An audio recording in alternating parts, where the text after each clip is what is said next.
Assalamualaikum warahmatullahi wabarakatuh. Di sini kami dari kelompok Sistem Komunikasi Optik akan mempresentasikan sebuah tugas besar yang berjudul Perencanaan Jaringan Komunikasi Serat Optik di Provinsi Jawa Tengah untuk mendukung pemerintah dalam pemulihan ekonomi, khususnya UMKM di pedesaan, mata kuliah Sistem Komunikasi Optik. Yang beranggotakan saya sendiri Helmi Falah Hidayat dengan NIM 11012043115. Kemudian saya Anggara Budianto dengan NIM 1101201498. Kemudian Dan ada saya, Hieronymus Mahuputra Koban dengan NIM 11012043499. Lalu yang akan kita bahas pada presentasi kali ini adalah mengenai latar belakang permasalahan, lalu yang kedua ada rumusan masalah, yang ketiga ada tujuan permasalahan, yang keempat kita masuk ke dalam inti permasalahan yaitu MAPRUT, terus yang kelima ada spesifikasi kebutuhan jaringan, yang selanjutnya ada spesifikasi kabel yang akan digunakan, yang selanjutnya ada power link budget dan price time budget, terus yang selanjutnya ada line code, di sini kita ada dua, ada NRZ dan RZ, dan yang terakhir ada kesimpulan. Lalu kita bahas yang pertama yaitu mengenai latar belakang permasalahan. Pandemi COVID-19 memaksa interaksi antar manusia dikurangi, maka perlu adanya pembatasan antara manusia satu dengan manusia yang lain. Dengan ini berpengaruh kepada ekonomi masyarakat pedesaan khususnya yang menurun akibat pandemi COVID-19 ini. Oleh karena itu, untuk mengatasi penurunan perekonomian, maka pemerintah menginisiasikan untuk meningkatkan daya jual dan promosi untuk masyarakat yang melakukan usaha UMKM. Lalu di sini ada rumusan permasalahan, yaitu yang pertama bagaimana proses perancangan jaringan komunikasi berbasis serat optik, yang kedua ada bagaimana perhitungan power link budget, terus yang ketiga yang terakhir ada bagaimana proses perhitungan rest time budget.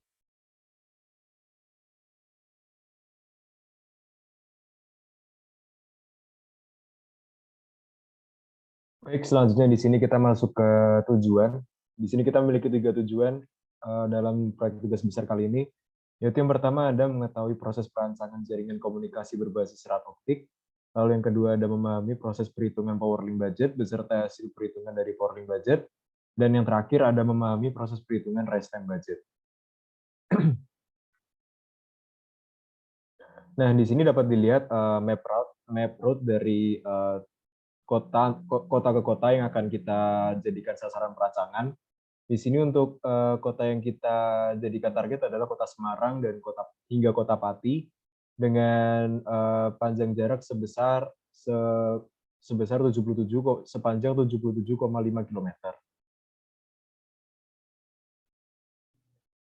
Nah, dapat dilihat di sini mengenai spesifikasi kebutuhan jaringan yang kita gunakan.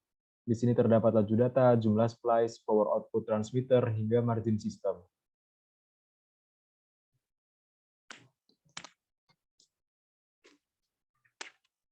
Selanjutnya, di sini ada spesifikasi mengenai Optowave SPS 33160G.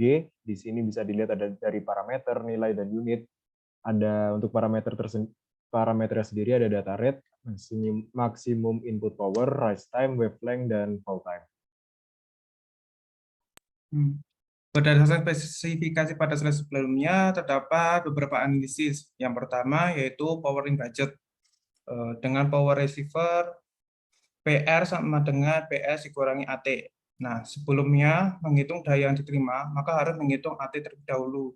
Dengan jarak dari Semarang sampai ke Pati, pada map road, sejauh 77,5 km.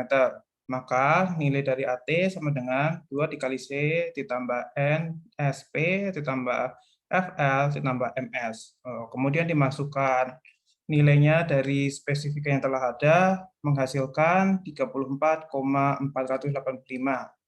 Nah, selanjutnya menghitung daya dengan PR sama dengan PS dikurangi AT. Nilai dari PS sama dengan 5, kemudian dikurangi dari nilai AT 34,485, menghasilkan nilai minus 29,435. Maka PR lebih besar dari receiver sensitivity dengan nilai minus 35 desibel. karena PR lebih besar dari receiver sensitivity minus 35 desibel, maka sistem memenuhi power link budget. Kemudian analisis yang kedua yaitu rest time budget.